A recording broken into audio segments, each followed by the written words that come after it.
శుక్లాంబరధరం విష్ణుం సస్వర్ణం చతుర్భుజం ప్రసన్నవదనం ధ్యాయేత్ సర్వవిఘ్నోపశాంతయే అని స్వామివారికి నమస్కారం చేసుకుని మనము మన వ్యాస భాగవతానికి తెలుగు స్వేచ్ఛానువాదము పోతన భాగవతంలో తృతీయ స్కందంలో ఉన్నాము. అందులో కూడా 16వ ఘట్టంలో ఉన్నాము. చతుర్యుగ పరిమాణం దగ్గర ఉన్నాము. అందులో కొన్ని పద్యాలు పోయిన వారం చూసుకున్నాము. ఇంకక్కడి నుంచి ముందుకు వెళ్దాము. ఈ 364 చంపకమాలలో హరి పరమాణువుగా ఈ బ్రహ్మాండంలో వసించి ఉంటారు.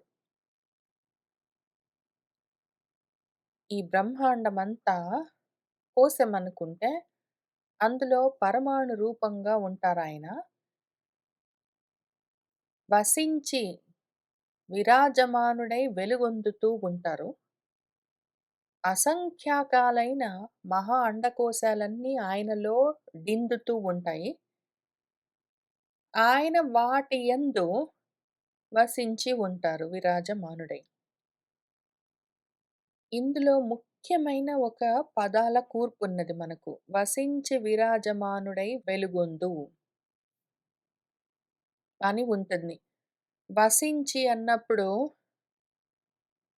వాసము, విరాజమానుడై వెలుగొందుతూ ఉండడము ప్రకాశము, దీపము, దివ్వె. ఆ 2 కలిపితే వసించి వాసు విరాజమానుడై వెలుగొందడం దేవం. ఆ 2 కలిపితే వాసుదేవం అవుతుంది. వాసుదేవానికి అర్థమిది. ఏ పరాత్మ పదార్థము ఈ బ్రహ్మాండమంతా పరుచుకుని వ్యాపించి విస్తరించి వసించి ప్రకాశిస్తూ ఉన్నదో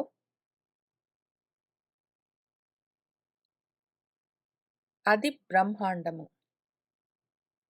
బ్రహ్మాండం మళ్ళీ వేరుగా లేదు. ఆ బ్రహ్మమే తానే తనలో ప్రవేశించి వసించి వ్యాపించి ప్రకాశించి ఉంటే దాని పేరు బ్రహ్మాండము. ఈ విషయం ఎందుకు మనం ఇన్నిసార్లు చెప్పుకుంటున్నాము? ఎందుకు మనకు వాసుదేవం అర్థం అవ్వడం అవసరము? ఎందుకు అంటే బ్రహ్మాండం అర్థం కావాలి. బ్రహ్మాండం వేరు, బ్రహ్మం వేరు, నేను వేరు అనుకుంటే మనం చదువుకుంటున్న సబ్జెక్ట్ మ్యాటర్ అర్థం కాదు. అదే బ్రహ్మము బ్రహ్మాండంగా కనిపిస్తుంది. ఎందుకు? నేను వేరని నువ్వు అనుకుంటున్నందుకు. ఆత్మ పరాత్మ వేరు అన్న భేద భావము ఎప్పుడు కలుగుతుందో అప్పుడు బ్రహ్మాండం వేరై కనిపిస్తూ ఉంటుంది. ఇంకింతే విషయము. ఈ ఒక్క విషయం అర్థమైతే మనము ఇంక భాగవతం చదువుకోవాల్సిన అవసరం లేదు. భాగవతం అంతా ఏం చేస్తుందంటే, ఇదిగో ఇదంతా బ్రహ్మాండం కనిపిస్తుంది చూస్తున్నావా? అదిగో ఆ చెట్లు, పుట్టలు, నీళ్లు, మనుషులు, రాళ్ళు, రప్పలు, పిట్టలు, అదిగో ఆ కాలము, ఈ స్వభావము, అదిగో నువ్వు చేసే కర్మలు ఇవన్నీ ప్రతిది అసత్, ఇదంతా అసత్, ఇదంతా అసత్ అని చెప్పుకుంటే వీటినెందుకు అది చెప్తూ ఉంటుంది మాటి మాటికి వర్ణించి, వర్ణించి. ఎందుకు అంటే నువ్వు వేరుగా ఉన్నదనుకుంటే అది వేరుగా బ్రహ్మాండంలాగా కనిపిస్తుంది. నువ్వు అందులో ఉన్నదంతా వసించి విరాజమానమై వెలుగొందుతున్న పదార్థమే అని చూసావంటే, ఆ బ్రహ్మాండమే బ్రహ్మమై కనిపిస్తుంది. ఇంకా తర్వాత భాగవతం చదవాల్సిన అవసరం ఉండదు. భాగవతంతో మనకవసరం ఎంతవరకు? బ్రహ్మాండమంతా అయి ఉన్న పరబ్రహ్మాన్ని చూసే చూపు ఇంకా కలగనంత వరకు భాగవతం చదువుకుంటూ కూర్చోవాలి.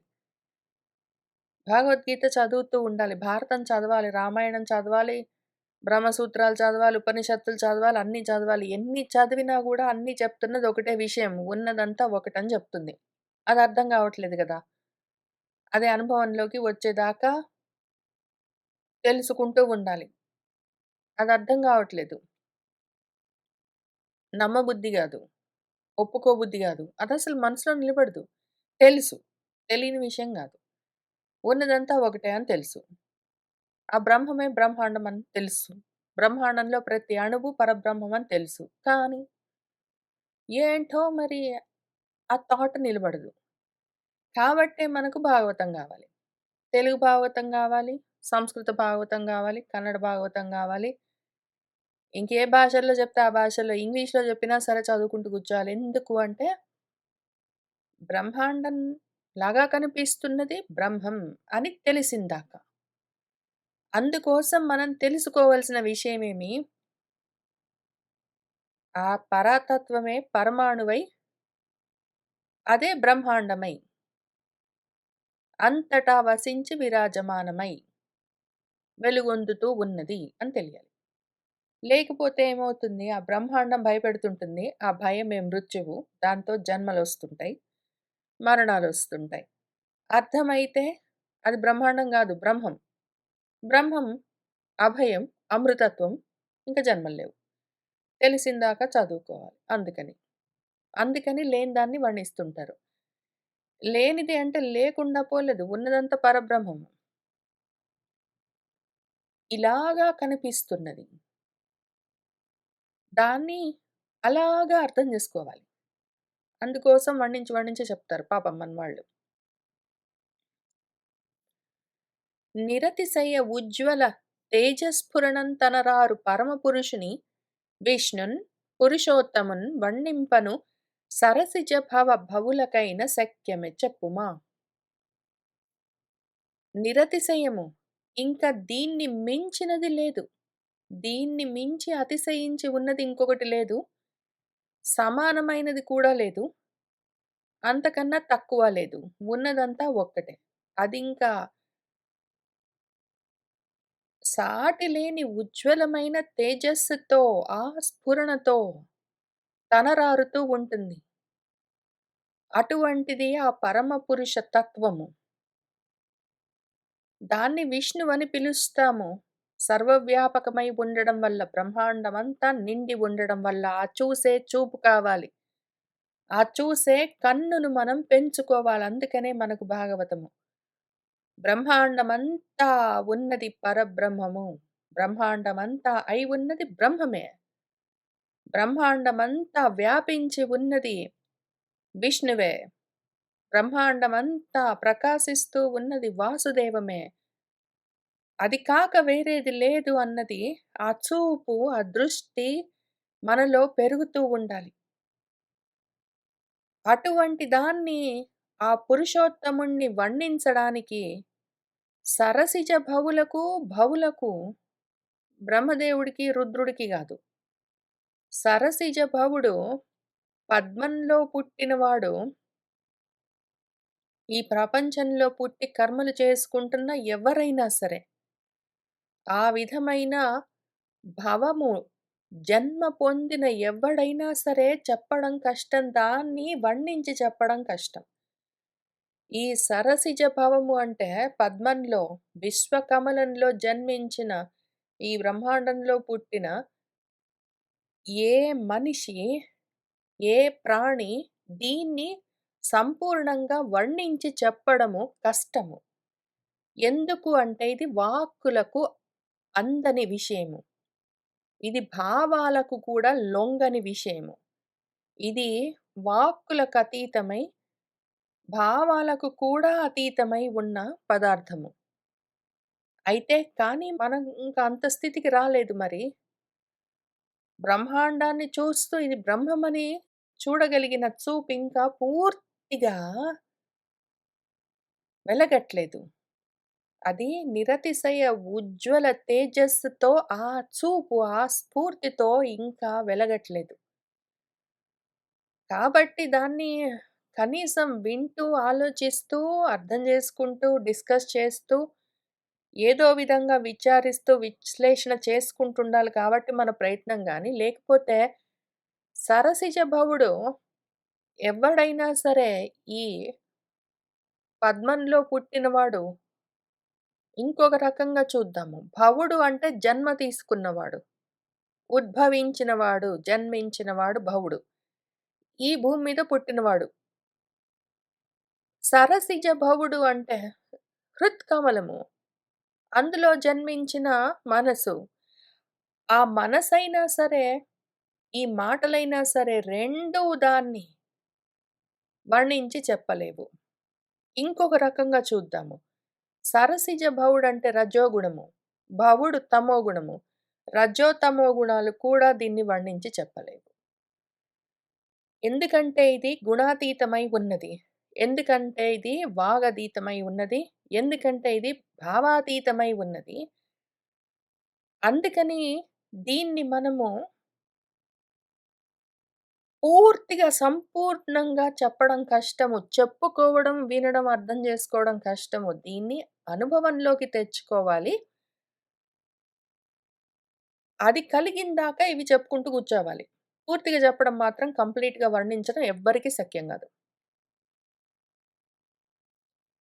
నిరతిశయ ఉజ్వల తేజస్ఫురణం తనరారు పరమపురుషుని విష్ణున్ పురుషోత్తమున్ వర్ణింపను సరసిజ భవ భవులకైన శక్యమె చెప్పుమా అని మైత్రేయుడు విదురున్ కనుగొని వెండియును పలికె కాలాహ్వయుడై తనరిన హరి మహిమలను నే వినిపించితే సృష్టి మహిమ విను ఎరిగింతున్.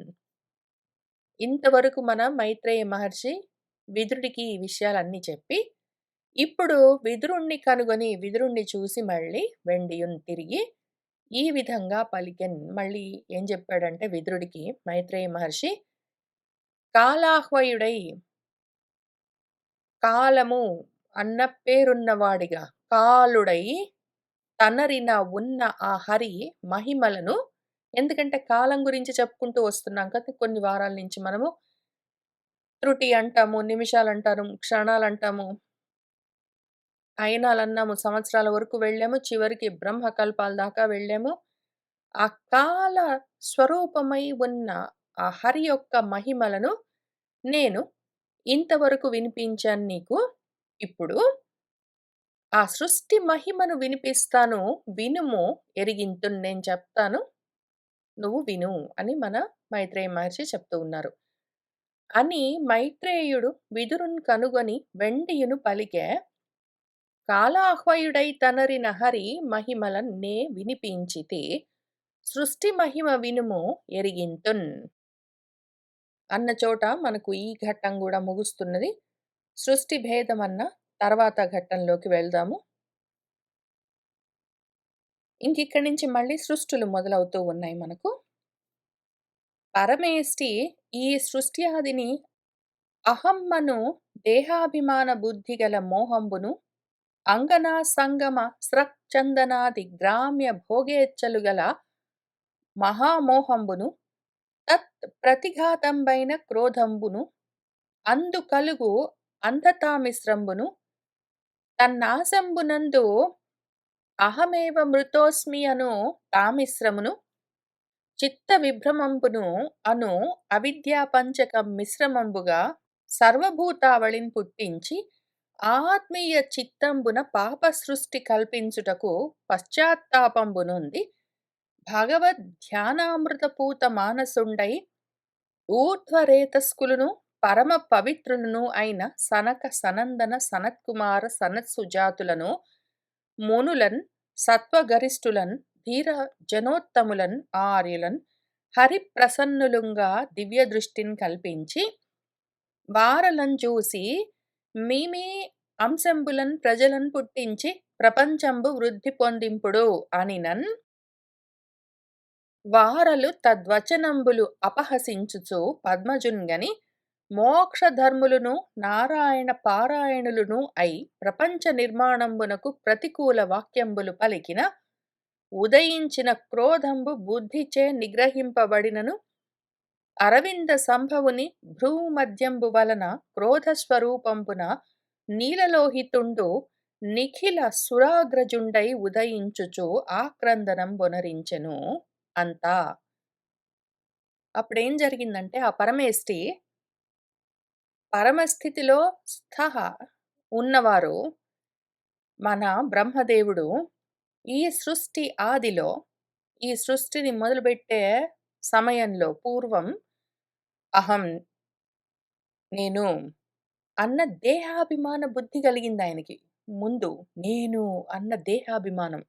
అహం అన్న అహంకారం కలిగిందాయనకు. ఆ అహంకార బుద్ధి కలిగేసరికి దానితో ఆ అహంకార బుద్ధి, దానితో దేహాభిమాన బుద్ధి. అహం అన్న అహంకారము, దేహాభిమానము. ఈ 2 ఉన్న బుద్ధి కలిగిన మోహమొకటి పుట్టించాడు. నేను అన్న ఆలోచన కలిగిందంటే అది మోహము. దేహాభిమానము, మోహము. ఆ తర్వాత అంగన అంటే భార్య. ఆ భార్యతో సంగమము కూడి ఉండడము. భార్యాభర్తలు కూడి ఉండడము. స్రక్ పూలదండలు, చందనము, గంధాలు ఇటువంటి గ్రామ్య భోగ ఇచ్చలు. దేహాభిమానము అహం నేను అనగానే మమ నాది. ఇదిగో నా భార్య, నా భర్త, నా పూలు, నా కార్లు, నా గంధాలు, నా పర్ఫ్యూమ్స్, నా అన్నాలు, నా వస్త్రాలు అని రకరకాలుగా మమకారాలు బయలుదేరుతాయి. ఆ భోగ ఇచ్చలన్నీ మహామోహం. నేను ఇదిగో మీనా నా శరీరము అని వేరుగా చూడడం రాదు. ఈ శరీరాన్ని చూపించి ఇది నేను అనడము. దీనికి జరమొచ్చిందనడము. దీనికెందుకు మళ్ళీ నాకు జరమొచ్చింది. అమ్మో! నాకు బాగలేదు. అయ్యో! నేను చచ్చిపోయాను. అయ్యో! నాకెంత కష్టమొచ్చింది అని ఆ దేహాభిమానమున్న బుద్ధేదుందో దాని పేరు మోహము. శరీరం మీద అభిమానం మోహము. ఇంకా శరీరానికి సంబంధించిన వస్తువులన్నిటి మీద ఉన్న మోహం ఇంక మహామోహం. ఈ 2 కాక మూడో అందం ఒకటున్నది. ఈ మహామోహం ఒకటుంది గదా! నాది, నావి అని నేను, నాది. మోహము, మహామోహము, అహంకారం, మమకారం. ఈ నేను, నాది అన్న వాటికి ఏమైనా ఘాతకం ఏదైనా కష్టం కలిగితే ప్రతిఘాతం పైన నా శరీరానికి కష్టమొచ్చినా, నా వాళ్ళకేదైనా కష్టమొచ్చినా, నాకేదైనా నష్టమొచ్చినా, ఏదో ఎవరైనా నా పర్ఫ్యూమ్ బాటిల్ పగలగొట్టినా, ఏదో నా పూలు పక్కన వాళ్ళు పెట్టుకున్నా, ఇంక అది ఇదని లేదు. ఏదైనా సరే ఇంక కోపం బయలుదేరుతుంది. ఆ కోపము, ఆ కోపంలో అందులో కలిగే అంధతామిశ్రం ఇంక కన్నుగానని కోపము. నాది అన్నది ఒకవేళ ఏమైనా అయిపోతుందేమో అనుకున్నప్పుడు ఇంక వస్తుంది కోపము కన్నుగానకుండా. ఇంకా అది కాక ఒకవేళ నిజంగానే అది ఏమైనా అయితుందేమో అంటే కోపము. దానికేమైనా అయిపోయిందంటే నిజంగానే, అమ్మో! అది నాకు ప్రాణమండి అని చెప్పి ఏదో చెట్టుంది. ఇంకా చెట్టంటే నాకు చాలా ఇష్టమని ఏదో పెంచుకున్నాను. దానికొక కథ గూడా ఉంటుంది. Back story. ప్రతిదానికి ఒక బ్యాక్ స్టోరీ ఉంటుంది మళ్ళీ. అదెందుకురా దాని మీద నీకంత మోహం అంటే, లేదండి అది పలానప్పుడు మా అమ్మమ్మ గారు అప్పుడు నాకిచ్చింది. ఆమె తర్వాత చనిపోయింది. ఇంక అదొక్కటే నాతోటుంది. ఆమె చివ్వన నాకిచ్చింది. అట్లాంటి బ్యాక్ స్టోరీస్ ఉంటాయి ప్రతిదానికి. ఇంకా అట్లాంటివన్నీ పెట్టుకొని కూర్చుంటారు. నేనప్పుడు ఒకసారి ఇటలీకెళ్ళినప్పుడు అని ఏదో ఉంటాయి. నేను ఫస్ట్ టైము ఉద్యోగం చేసినప్పుడు నాకు ఫస్ట్ టైమ్ వచ్చిన జీతము అందులో రూ. 1 అదిగో అక్కడ పెట్టుకున్నాను ఇట్లాంటివన్నీ. ఇప్పుడేమవుతుంది ఆ మోహము నాది, నేను అనేవున్నాయో దానికేమైనా నాశం కలిగిందంటే, అహమేవ మృతోస్మి నేనే చచ్చిపోయాననుకుంటాడు వాడు. వాడే చచ్చిపోయినంత విలవిల్లాడిపోతాడు వాడు. దీని పేరు తామిశ్రం ఇంక చీకటి. వాడింక చీకటి కూపంలో ఉంటాడు. అందులో నుంచి బయటపడ్డం వాడికి రాదింకా. వెళ్ళిపోతాడు అందులోకి. ఇంక కోపాన్ని మించి ఉంటుంది తామిశ్రం. వాడు ఇది నాది ఇది నేను అని అనుకున్నాక, ఆ వస్తువుకేదైనా అయిందంటే మాత్రం వీడే చచ్చిపోయినంత విలవిల్లాడిపోతాడు. ఇంక దాంతోటి చిత్త విభ్రమ. వాడి మతి, వాడి బుద్ధి భ్రమిస్తుందింక. భ్రాంతిలోకి వెళ్ళిపోతాడు వాడు. అన్న ఈ అవిద్యా పంచకాన్ని ఒక 5 అవిద్యలను, అవిద్యలో 5 రకాలను ఆయన ముందు సృష్టించుకున్నాడు. ఇంగిట్లుంది పరిస్థితి. ఆయన సృష్టి మొదలుపెట్టడమే ఇక్కడి నుంచి మొదలుపెట్టాడు.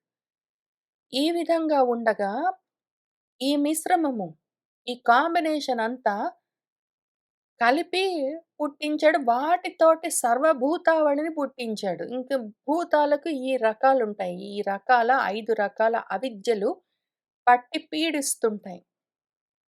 ఇంక దీన్ని చూసుకున్నాడు. అది పుట్టించాడు ఫస్ట్. దాన్ని చూసుకున్నాడు. ఆత్మీయ చిత్తమున ఆయన మనస్సులో పాప సృష్టి కల్పించానే అయ్యయ్యో! పతన కారణాలైన మోహాలను, మహామోహాలను, మహాకోపాలను, మహా చీకట్లను, మహాభ్రాంతులను కల్పించి కూర్చున్నానే, ఈ అంధకారాలన్నీ పుట్టించానే అని అనుకుని ఆయన ఆ విధంగా కల్పించినందుకు పశ్చాత్తాపం గూడా పొందాడు. ఆయన చాలా పాపము ఫీలయ్యాడు. ఆ తర్వాత ఏం జేశాడు, భగవద్ ధ్యాన అమృత పూత మానసుడై కూర్చుని మళ్ళీ ధ్యానం చేశాడు. మళ్ళీ ధ్యానం చేసి, తపించి, దానితో ఆ భగవద్ ధ్యానంతో, ఆ అమృతంతో పునీతమైన మనసుతో ఉన్నవాడై మళ్ళీ సృష్టి చేశాడు. ఈసారేం జరిగిందంటే, ఊర్ధ్వరేతస్కులు, రేతోస్ఖలనం కాని వాళ్ళు, పరమ పవిత్రులు అయి ఉన్న సనకుడు, సనందనుడు, సనత్కుమారుడు, సనత్సుజాతుడు అన్న నలుగురు మునులను, వాళ్ళు సత్వగరిష్ఠులు, శ్రేష్టమైన సత్వ గుణంలోనే ఉంటారు వాళ్ళు. వాళ్లకు పెళ్ళిళ్ళు చేసుకోవాలి, పిల్లల్ని కనాలి, ఆభరణాలు కావాలి, పూల దండలు కావాలి, పరిమళాలు కావాలి, అనుభవాలు కావాలన్న రజోతమో గుణాలతో కూడిన కోరికలు లేవు. వాళ్ళు పాపం సత్వగుణంతోటున్నారు. ధీర జనోత్తములు, ధీరులు వాళ్ళు, బుద్ధితో ఉన్నవాళ్ళు. అటువంటి ధీరజనుల్లో కూడా ఉత్తములు వీళ్ళు ఈ నలుగురు. ఆర్యులు, జ్ఞానులు. వాళ్ళను హరి ప్రసన్నులుగా, వాళ్ళెంతసేపు హరి గురించే ఆలోచిస్తారు. హరిని ప్రసన్నం జేసుకోవడం ఒక్కటే పనిగా పెట్టుకున్నవాళ్ళు. అటువంటి వాళ్ళను తన దివ్య దృష్టితో కల్పించాడు నలుగురిని.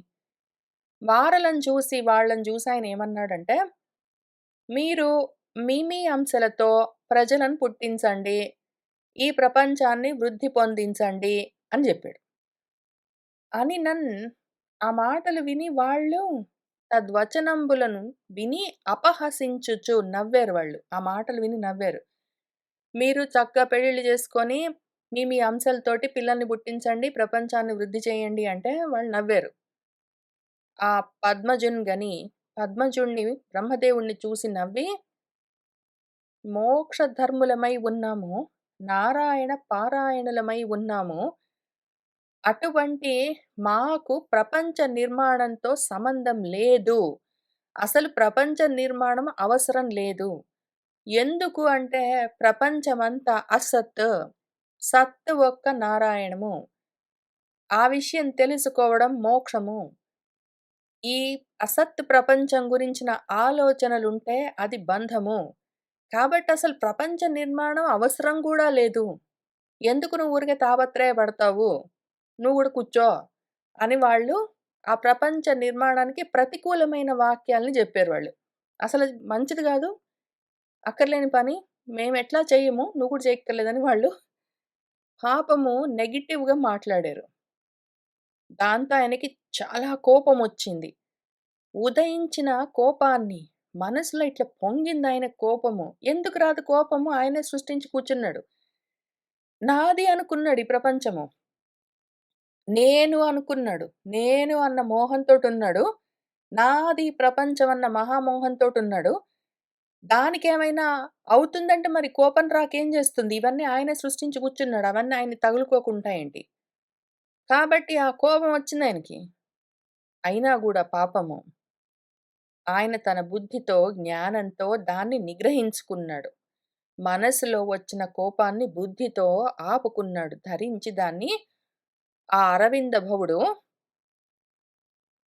కంట్రోల్ చేసుకుంటే కూడా ఆయన యొక్క భ్రూమధ్యంబు వలన, ఆయన భృకుటి నుంచి, ఆయన కనుబొమల మధ్యలో నుంచి క్రోధ స్వరూపమైన నీలలోహితుడు నిఖిల సురాగ్రజుడై మొత్తం దేవతలకు అగ్రజుడిన పెద్దవాడు.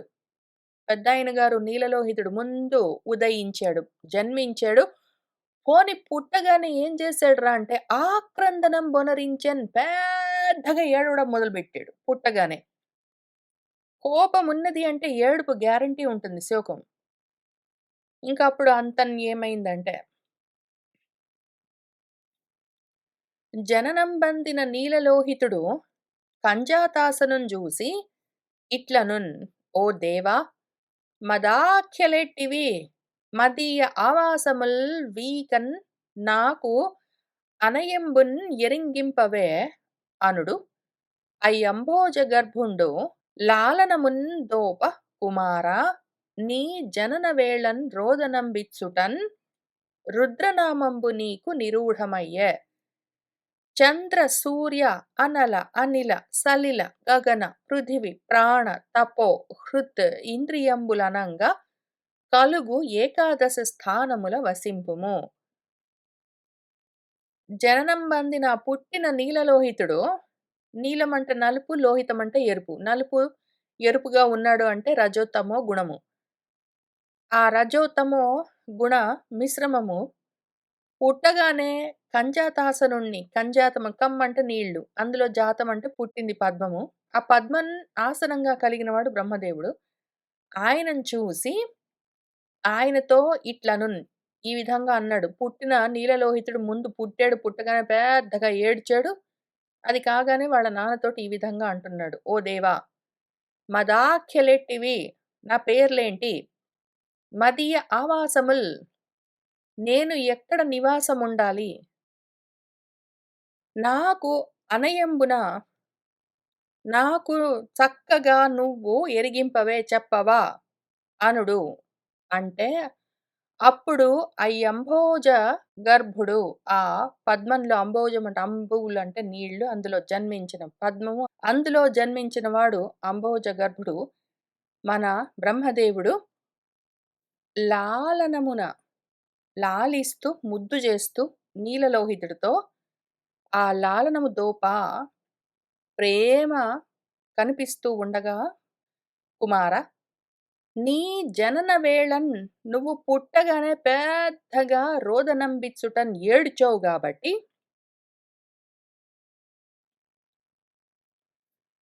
రుద్రనామంబు నీకు నిరూఢమయ్యే.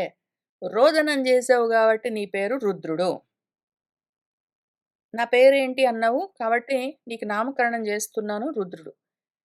నేనెక్కడుండాలన్నావు గదా! కాబట్టి. చంద్రుడు, సూర్యుడు, అనలుడు అగ్ని, అనిలుడు గాలి, సలిలము నీళ్లు, గగనమాకాశము, పృథివీ భూమి, ప్రాణము, తపస్సు, హృదయము, ఇంద్రియాలు అనంగా అన్న ఆ విధంగా కలిగిన ఏకాదశ స్థానాలు 11 స్థానాల్లో నువ్వు వసింపు, నివసించు అని బ్రహ్మదేవుడు నీలలోహితుడికి చెప్పాడు. జననం బందిన నీలలోహితుడు కంజాతాసనున్ జూసి ఇట్లనున్, ఓ దేవా! మదాఖ్యలెట్టివి మదీయ ఆవాసముల్ వీకన్ నాకు అనయంబున్ ఎరింగింపవే అనుడు అయ్యంభోజ గర్భుండు లాలనమున్ దోప కుమారా! నీ జనన వేళన్ రోదనంబిచ్చుటన్ రుద్రనామంబు నీకు నిరూఢమయ్యె.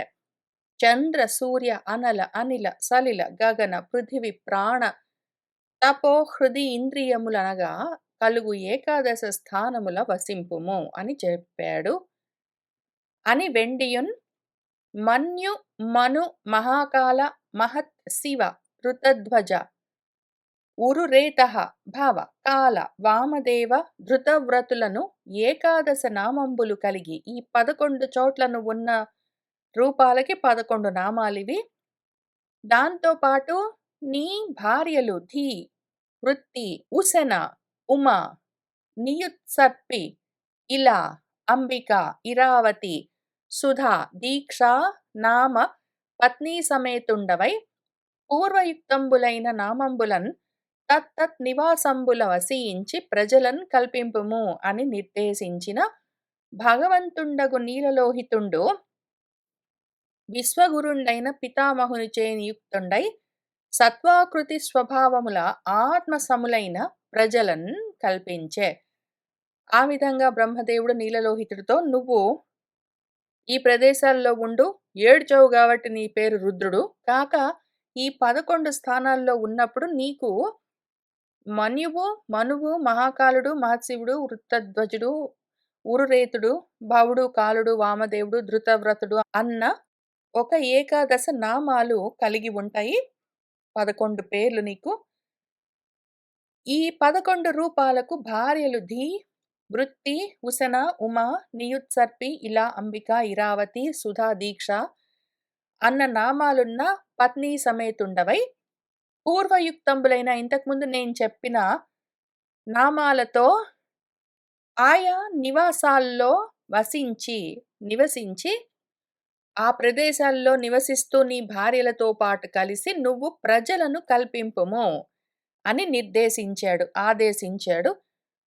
అప్పుడు భగవంతుడైన ఆ నీలలోహితుడు విశ్వగురుడు పితామహుడు బ్రహ్మదేవుడి చేత ఈ విధంగా నియమింపబడ్డవాడై తన సత్వము, బలము, తన ఆకృతి, తన రూపము, తన స్వభావము,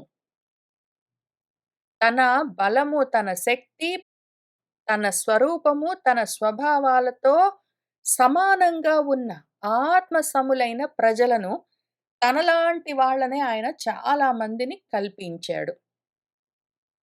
అప్పుడేం జరిగిందంటే రుద్రుని చేత ఈ గతి నిరూఢమతిన్ సృజింపబడ్డ ఆ రుద్రగణంబులు ఓలిన్ అవరుద్ధత విశ్వము మృంగన్ ఆ మహోపద్రవ శాంతికై అజుడు భర్గుల జూసి కుమారులారా మీ రౌద్ర విలోకన అనల భరంబున క్రాగె సమస్త లోకముల్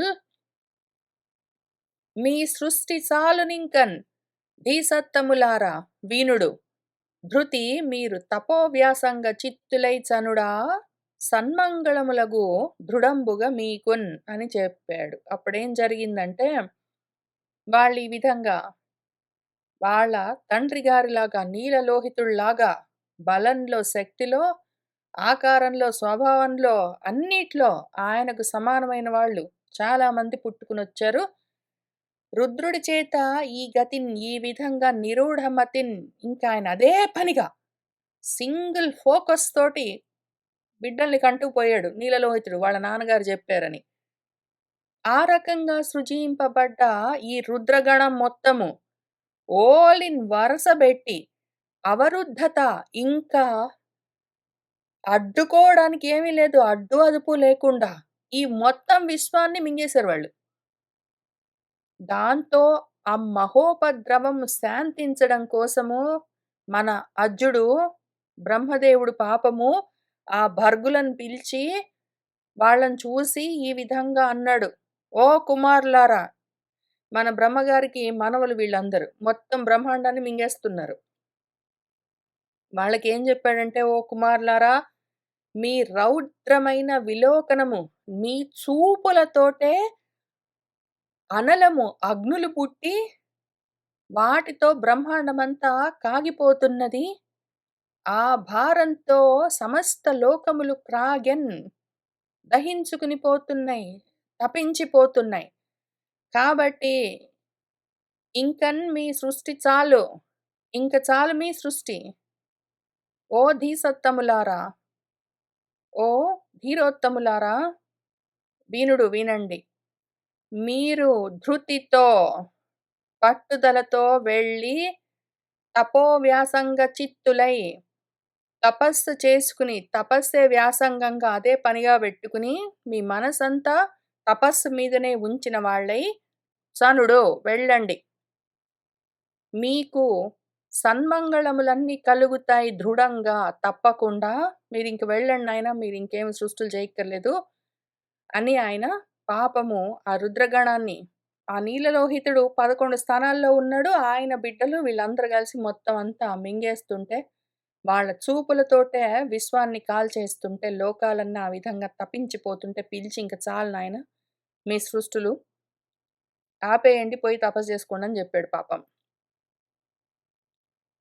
రుద్రుని చేత నీ గతి నిరూఢమతిన్ సృజింపబడ్డ ఆ రుద్రగణంబులు ఓలిన్ అవరుద్ధత విశ్వము మృంగన్ ఆ మహోపద్రవ శాంతికై అజుడు భర్గుల చూసి కుమారులారా మీ రౌద్ర విలోకనానల భరంబున క్రాగే సమస్త లోకముల్ మీ సృష్టి సాలునింకన్ ఈ సత్తములారా వినుడు ధృతి మీరు తపోవ్యాసంగ చిత్తులై చనుడా సన్మంగళములగు దృఢంబుగ మీకున్ అని చెప్పాడు. ఇప్పటికెన్నయ్యాయి? ముందు అవిద్యా పంచకం చేశాడు. ఆ తర్వాత సనత్కుమార ఆదులను నలుగురిని చేశాడు. ఇంకా తర్వాత ఏకాదశ రుద్రులను వాళ్ళ బిడ్డలు. ఇంకిప్పుడేం చేస్తాడో చూద్దాము. ఏది ప్రపంచాన్ని ప్రజా సృష్టులతోటి ముందుకు తీసుకెళ్లేది ఇంతవరకు రాలేదు బ్రహ్మగారి సృష్టుల్లో. తర్వాత ఏమొస్తాయో చూద్దాం.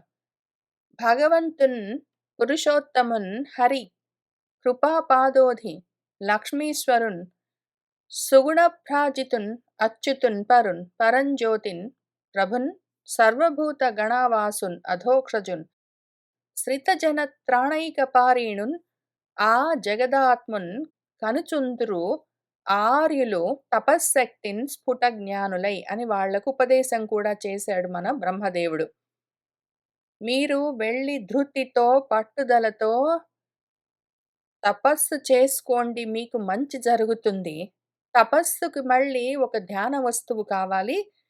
కాబట్టి ఎవరిని ధ్యానించాలంటే మీరు ఆ భగవంతుణ్ణి ధ్యానించండి, ఆ పురుషోత్తముణ్ణి, ఆ హరిని, ఆ కృపాపాదోధి దయాసాగరుణ్ణి, ఆ లక్ష్మీశ్వరుణ్ణి, సుగుణాలతో ప్రకాశిస్తున్నవాణ్ణి, సుగుణ భ్రాజితుణ్ణి, అచ్యుతుణ్ణి, ఆ పరుణ్ణి, పరంజ్యోతిని, ఆ ప్రభువును, సర్వభూత గణావాసుడు, సర్వభూత గణాల్లో సర్వప్రాణి సమూహాల్లో నివాసమున్నవాణ్ణి, అధోక్షజుణ్ణి, శ్రితజన త్రాణైకపారీణుడు, ఆశ్రయించిన జనులను తరింపచేయడమే పనిగా పెట్టుకున్నవాడు, ఆ జగదాత్ముడు.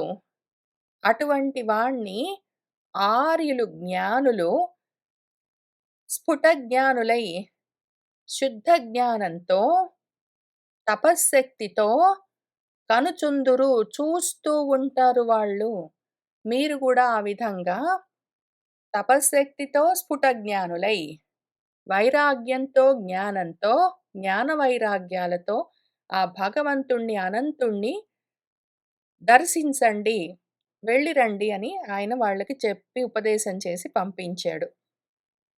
భగవంతున్ పురుషోత్తమున్ హరిన్ కృపాపాదోధి లక్ష్మీశ్వరున్ సుగుణభ్రాజితున్ అచ్యుతున్ పరున్ పరంజ్యోతిన్ ప్రభున్ సర్వభూత గణావాసున్ అధోక్షజున్ శ్రితజనత్రాణైకపారీణున్ ఆ జగదాత్మున్ కనుచుందురు ఆర్యులు తపశ్శక్తిన్ స్ఫుట జ్ఞానులై అనిన విని.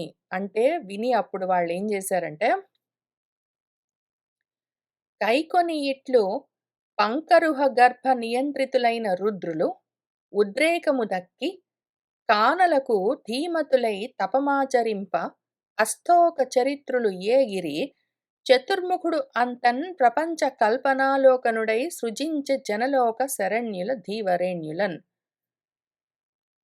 మన బ్రహ్మదేవుడు చెప్పిన ఉపదేశాన్ని కైకొని, కై అంటే చెయ్యి, కొని అంటే పుచ్చుకుని, వాళ్ళు ఆయన చేసిన ఉపదేశాన్ని చేతపుచ్చుకుని ఇట్లు ఈ విధంగా పంకరుహ గర్భ నియంత్రితులై, పంకరుహ గర్భుడు పద్మంలో జన్మించిన వాడు బ్రహ్మదేవుడు, ఆయన చేత తపస్సు చేసుకోమని నియమింపబడ్డ వాళ్ళై ఆ రుద్రులు ఉద్రేకాన్ని పక్కన పెట్టి కానలకు అడవులకు వెళ్ళారు.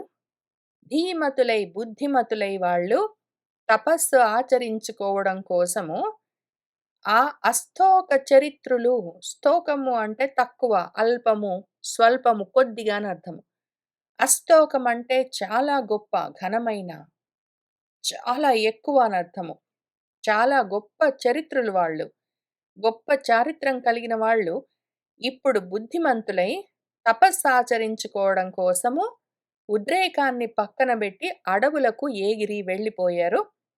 ఇంకా తర్వాత అంతన్ మన చతుర్ముఖుడు ప్రపంచ కల్పనైతే ఆయన చెయ్యాలి గదా! రజోగుణంతోటున్నాడు. కాబట్టి ప్రపంచ కల్పనాలోకనుడై దాన్నెట్లా చేద్దామన్న ఆలోకన చూస్తున్నాడు. ఎట్లా ప్రపంచ కల్పన చెయ్యాలి అని. దాంతో ఆయన సృష్టించాడు జనలోక శరణ్యులన్. జనలోకానికి శరణ్యమై, ఆశ్రయమై ఉన్న వాళ్ళను ధీవరేణ్యులన్. జ్ఞానంలో శ్రేష్ఠులైన వాళ్ళను ఆయన ఈసారి సృష్టించాడు. కైకొని ఇట్లు పంకరుహ గర్భ నియంత్రితులైన రుద్రులు ఉద్రేకము దక్కి కానలకు ధీమతులై తపమాచరింపన్ అష్టోక చరిత్రులు ఏగిరి చతుర్ముఖుడు అంతన్ ప్రపంచ కల్పనాలోకనుడై సృజించే జనలోక శరణ్యుల ధీవరేణ్యులన్. వినుము. భగవత్ బలాన్విత వినుత గుణులు భువన సంతానహేతు విస్ఫురణ కరులు పద్మసంభవతుల్య ప్రభావయుతులు పదురు కొడుకులు పుట్టిరి భవ్యయసులు.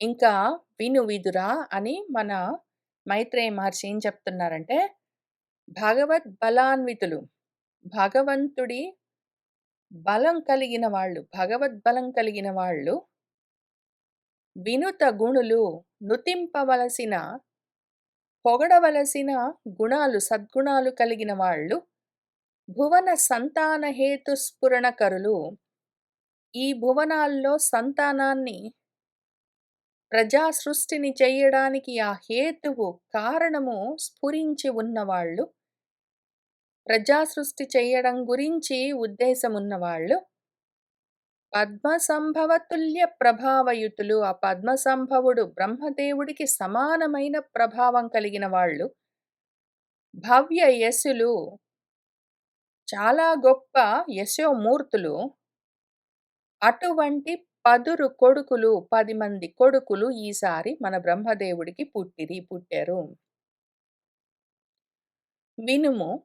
భగవద్ బలాన్విత వినుత గుణులు భువన సంతాన హేతు విస్ఫురణ కరులు పద్మసంభవతుల్య ప్రభావయుతులు పదురు కొడుకులు పుట్టిరి భవ్యయసులు. ఆ విధంగా ఈ భువనాల్లో సంతానాన్ని విస్తరింప చెయ్యడం కోసము ఆ ఉద్దేశంతో ఉన్న వాళ్ళైతే జన్మించారు, కానీ కొడుకులు జన్మించారు. మరి కోడళ్ళు లేకపోతే బిడ్డలు ఎట్లా వస్తారో నాకు తెలీదు. మన బ్రహ్మదేవుడు ఇంకా ఆ విషయం ఆలోచించుకోలేదు. కొడుకుల్ని మాత్రం కన్నాడు. ఆ కొడుకులు ఆయన యొక్క ఏ ఏ దేహ భాగం నుంచి ఉద్భవించారో చూసుకుందాము. అరవింద సంభవునంగుష్టమున దక్షుడు, ఊరువు వలనను నారదుడు, నాభి పులహుడు, కన్నముల పులస్త్యుడు, త్వక్కున భృగువు, హస్తమున క్రతువు, ఆస్యంబు వలన అయంగిరసుడు, ప్రాణమున వశిష్ఠుడు, మనమున మరీచి, కన్నులన్ అత్రియుగా, పుత్రదశకంబు కలిగిరి, వెండియో నలినగర్భు దక్షిణ స్థనము వలన ధర్మమొదవే, వెన్ను వలనను ఉదయించే విశ్వభయదమైన మృత్యువు, అధర్మము అందకలిగే, ఆత్మ కాముడు జననమందే మరియు. అరవింద సంభవుడు పద్మంలో ఉద్భవించినవాడు బ్రహ్మదేవుడు. ఆయన యొక్క అంగుష్టము బొటన వేలు నుంచి దక్షుడు. ఏ బొటన వేలు, కాలి బొటన వేల, చేతి బొటన వేల, అది కూడా కుడి చెయ్య ఎడం చెయ్య మనకు తెలీదు. దక్షత కాబట్టి కుడి అనుకుందాము. కుడి చేతి బొటన వేలు అనుకుందాము. ఊరువు వలన, తొడల నుంచి నారదుడు, నాభి నుంచి పులహుడు, ఆయన చెవుల నుంచి పులస్త్యుడు, త్వక్కు నుంచి, చర్మం నుంచి భృగువు, ఆయన హస్తమున చేతి నుంచి క్రతువు. ఇక్కడ ప్రాబ్లం ఉంటుంది. నాస్యమని చదువుకుంటే ముక్కు అవుతుంది. కానీ అంగిరసుడు ఆస్యము నుంచి, ఆయన నోట్లో నుంచి జన్మించాడు. ఆస్యం అంటే నోరు అని అర్థం ఉంది, ముఖం అని అర్థం ఉంది. ఆయన ఆస్యం నుంచి అంగిరసుడని మనకు తెలుసు కాబట్టి దాన్ని విడదీయడము క్రతువున్. ఆస్యంబు వలన అని విడదీసుకుంటేనే అది కరెక్ట్‌గుంటుంది. క్రతువు అని వదిలిపెట్టి నాస్యం అంటే ముక్కు నుంచి అంకిరసుడవుతాడు. ముక్కు నుంచి కాదు ఆయన వచ్చింది.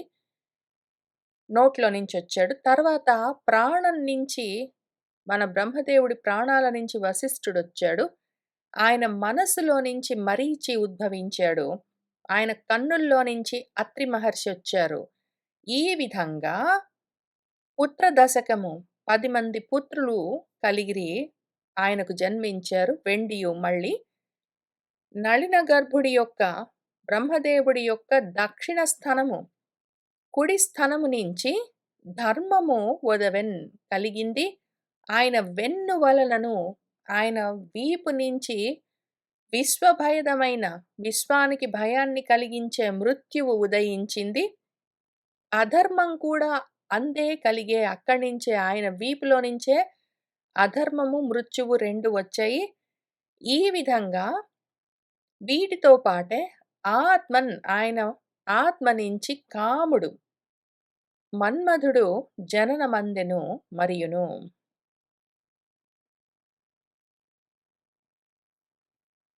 అరవింద సంభవునంగుష్టమున దక్షుడు, ఊరువు వలలను నారదుండు, నాభిపులహుడు, కన్నముల పులస్త్యుండు, త్వక్కున భృగువు, హస్తమున క్రతువు, ఆస్యంబు వలన అయ్యంగిరసుడు, ప్రాణమున వశిష్ఠుడు, మనమున మరీచి, కన్నులన్ అత్రియు కా పుత్రదశకంబు కలిగిరి, వెండియు నళినగర్భు దక్షిణ స్థనము వలన ధర్మముదవే, వెన్ను వలనను ఉదయించే విశ్వభేదమైన మృత్యువు, అధర్మంబు నంద కలిగే, ఆత్మ కాముండు జననమందే మరియు. భ్రూయుగళంబున క్రోధంబును, అధరంబునందు లోభంబును, ఆస్యమున వాణియును, మేఢ్రమందు పయోధులు, అపానంబునందు అఘాశ్రయుడైన నిర్రుతి, లాలిత ఛాయ వలన దేవహూతి విభుండు కర్దముండును పుట్టిరి.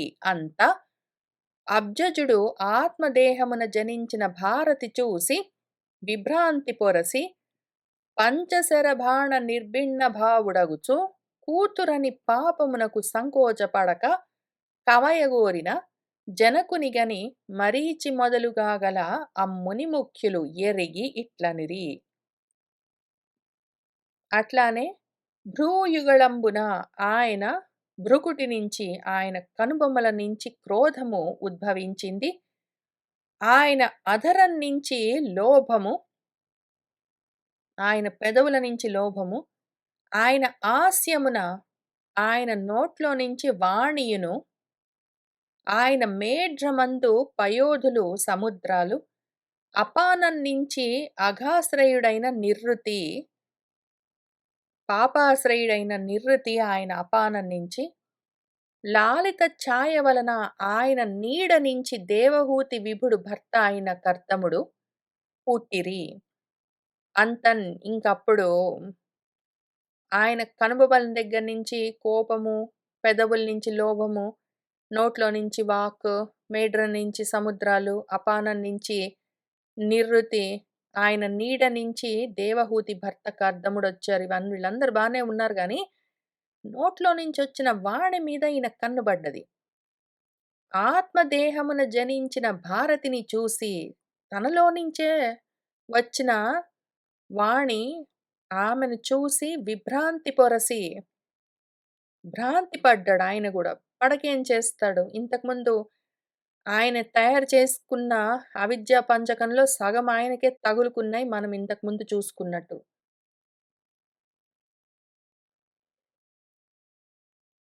ఇందులో మోహము, మహామోహము, అందువల్ల కోపము అవన్నీ చూసుకున్నాము.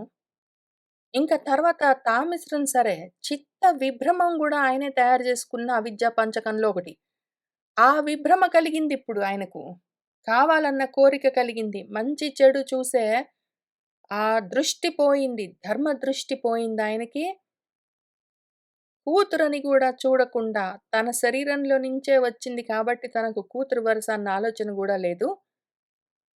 కాబట్టి ఆయనేం జేశాడంటే ఆ భారతిని చూసి విభ్రాంతి పొందాడు. ఆయన తయారు చేసుకున్న అవిద్యా పంచకంలోదొకటి. ఆ విధంగా భ్రాంతి పొంది ఆయన పంచశర నిర్భిన్న భావుడవుతూ ఉన్నాడు. పంచశరుడు పూల బాణాలు 5 పూల బాణాలతో ఉన్న మన్మధుడి యొక్క బాణాల చేత నిర్భిన్నమైన భావము ఆయన మనసంతా మన్మధుడి బాణాలతో కలత పడుతూ ఉండగా, ఆ విధంగా అవుతూ ఉన్నవాడై, కూతురని కూడా చూడక, పాపమని ఓడక, సంకోచించక, భయపడక, ఆమెను కవయగోరిన, ఆమెను కలవాలని కోరుకున్నాడు. అటువంటి జనకుణ్ణి కని చూసి, మరీచి మొదలైన ఆయన కొడుకులు, ఆ మునులు, ఆ ముని ముఖ్యులు ఎరిగి ఆయన మనసులోని కోరికను తెలుసుకుని ఆయనతో ఈ విధంగా అన్నారు ఇట్లనిది. భ్రూయుగళంబున క్రోధంబును, అధరంబునందు లోభంబును, ఆహాస్యమున వాణియును, మేఢ్రమందు పయోధులు, అపానంబునందు అఘాశ్రయుడైన నిర్వృతి, లాలిత ఛాయ వలన దేవహూతి విభుండు కర్ధముండును పుట్టిరి. అంతన్ అబ్జజుడు ఆత్మదేహమున జన్మించిన భారతి చూసి విభ్రాంతి పొరసి, పంచశరబాణ నిర్భిన్న భావుడగుచు, కూతురని పాపమునకు సంకోచపడక కవయగోరిన జనకునిగని మరీచి మొదలుగాగల అమ్ముని ముఖ్యులు ఎరిగి ఇట్లనిరి. చాలుబురే సరోజభవ సత్పథవృత్తి తొరంగి, కూతుని ఇట్లాలరివై రమింప హృదయంబున గోరుట ధర్మరీతియే, బేలరివైతి నీ తగవు పెద్దతనంబును నేలపాలుగా శీలంబు ఓవదట్టి, ఇటు చేసిన వారలు మున్ను గల్గిరే. చాలు బురే, చాలు ఒరే. పురే అంటే ఒరే అని అర్థము.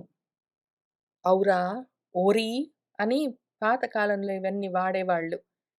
కొంచెం గ్రాంధిక భాష. ఓరి, ఔరా, పురే, ఒరే. ఇప్పుడైతే ఒరే అంటాం మనము. ఓ సరోజభవుడా, బ్రహ్మదేవుడా, చాలు చాలు. ఇనఫ్. సత్పథ వృత్తి దొరంగి, సన్మార్గంలో నుంచి పక్కకి తొలగి, కూతుని నీ సొంత కూతురును ఇట్లు ఈ విధంగా ఆలరివై, దుర్మార్గుడివై, ఆమెను కోరుకుని రమింప, ఆమెతో రమించాలని నీ హృదయంబున కోరుట, ఈ విధంగా నీ మనసులో కోరుకోవడము ధర్మరీతియేనా? బేలరివైతివి, దుష్టుడివయ్యేవు. నీ తగవు, నీ ధర్మము, న్యాయము.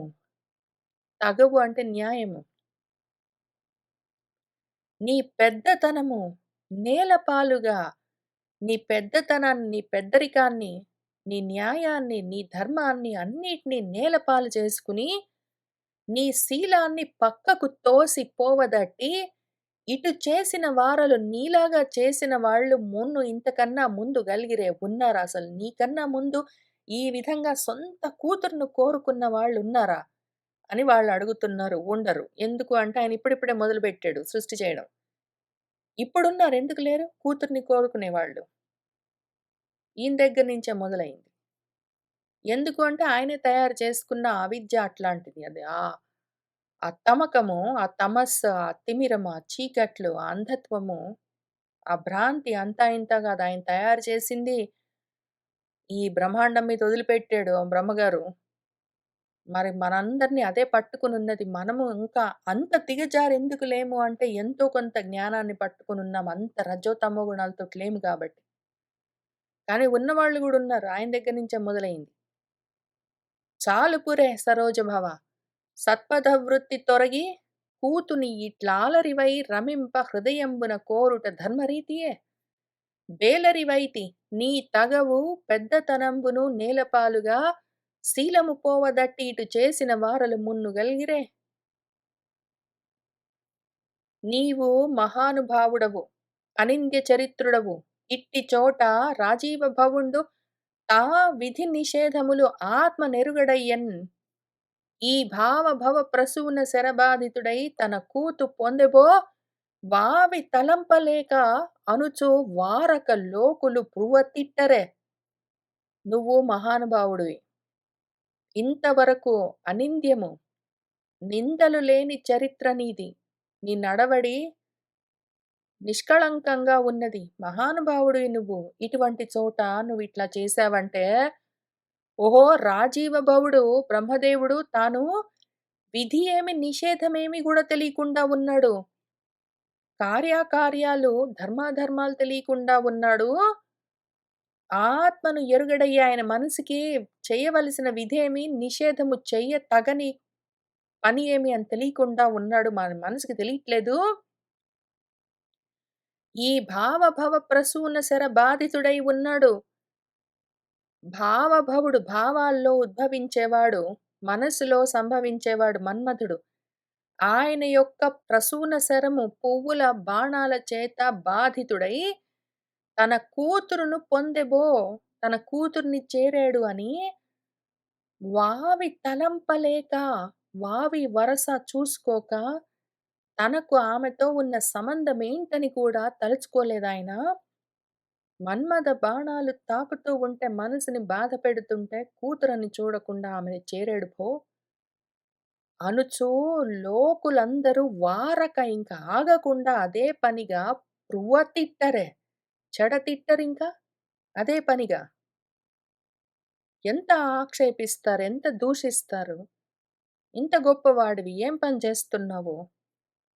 నీవు మహానుభావుడవు, అనింద్య చరిత్రుడవు. ఇట్టి చోట రాజీవ భవుడు తా విధి నిషేధములు ఆత్మ నెరుగడయ్యన్.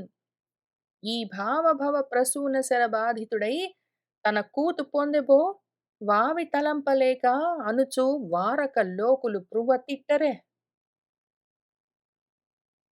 పాపము తలపక నిమిషము లోపల చెడు సౌఖ్యమునకు లోనైతివే. ఇంతెపో దారుణి కామాంధోపి న పశ్యతి అనంగా తొల్లియు వినమే. పాపమన్నది తలపక ఆలోచించక, తప్పు ఇది చెయ్యరాదు, ఇది పాపమని గూడా ఆలోచించుకోకుండా నిమిషం లోపలే చెడు సౌఖ్యం కోసము నువ్వు జారిపోయావే. దానికి లోనైపోయావే, ఆ కోరికకు లొంగిపోయావే. ఇంతే పో. ఈ ధారునిలో భూమి మీద ఏమంటారు? భువిలో కామాంధోపిన పశ్యతి, కామము చేత అంధుడైన వాడు మంచి చెడు కానడు, ధర్మాన్ని తెలుసుకోలేడు అని అనంగా తొల్లియు వినమే. అంటూ ఉంటే మనం గూడా వింటూ ఉంటాం గదా! లోకులేమంటారు? కామం చేత కన్నుగానని గుడ్డివాడు ఏది చూడలేడింకా.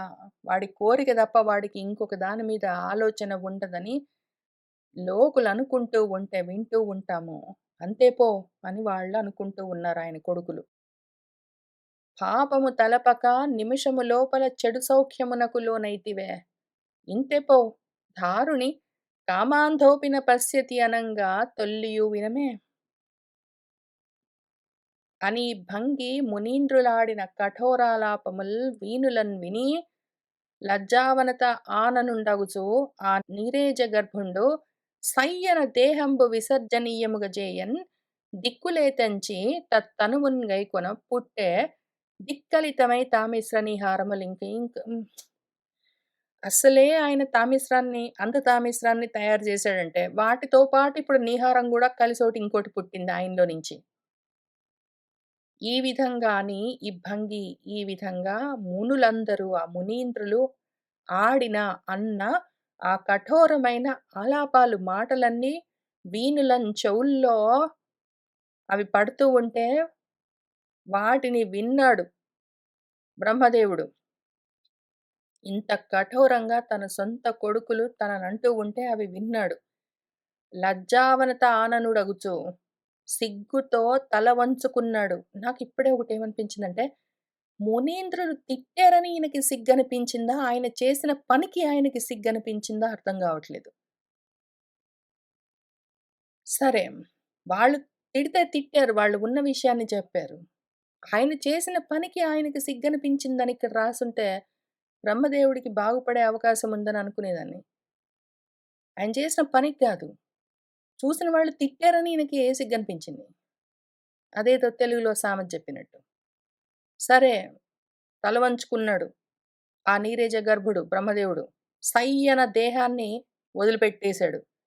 ఆ విధంగా దేహాన్ని విసర్జనీయంగా చేయగానే, శరీరాన్ని వదిలిపెట్టేయగానే దిక్కులే తెంచి దిక్కులన్నీ వచ్చి తత్తనువున్న శరీరాన్ని కైకొన్నయి పుచ్చుకున్నయి. దాంతో పుట్టెన్ దిక్కలితమై దిక్కులన్నీ వ్యాపిస్తూ ఉన్న తామిశ్రనిహారముల్ చీకట్లు మంచు తెరలన్నీ దిక్కులన్నీ కప్పేసాయి. నిండిపోయాయి. అని భంగి మునీంద్రులాడిన కఠోరాలాపముల్ వీనులన్ విని లజ్జావనత ఆననుండగుచున్ ఆ నీరేజ గర్భుండు సయ్యన దేహంబు విసర్జనీయముగ చేయన్ దిక్కులే తెంచి తత్తనుమున్ కైకొన పుట్టే దిక్కలితమై తామిశ్రనిహారముల్ అంతన్. ఇంకప్పుడేం జరిగిందంటే, ఉడుగక పంకజాత భవుడు వొండొక దేహము దాల్చి ధైర్యమున్ విడువక సృష్టిపూర్వ సమవేతముగన్ సృజించు నేర్పు తా పొడమమిక ఆత్మలోన తలపోయుచునుండ చతుర్ముఖంబులన్ వెడలె అనూన రూపముల వేదములు అంచిత ధర్మయుక్తితోన్. ఉడుగక ఆయనేం వదిలిపెట్టలేదు. ఎట్లైనా సరే సృష్టి చేయాలని నిర్ణయించుకున్నాడాయన. అందుకని ఆయన వదలక ఆ పంకజాత భవుడు బ్రహ్మదేవుడు వొండొక దేహాన్ని మళ్ళీ పుచ్చుకున్నాడు. ఇంకొక దేహాన్ని దాల్చి ధరించి ధైర్యంగా మళ్ళీ విడవక సృష్టిని చెయ్యాలని తీర్మానించుకున్నాడాయన. పూర్వ సమవేతముగన్, ఇంతకు ముందు ఈయన తయారు చేస్తున్న సృష్టులు గాదు. తామిశ్రాలు, అందతామిశ్రాలు, నీహారాలు ఇట్లాంటివన్నీ గాదు. ఇంతకు ముందుండే గదా! మంచి సృష్టులు. అప్పుడుండే.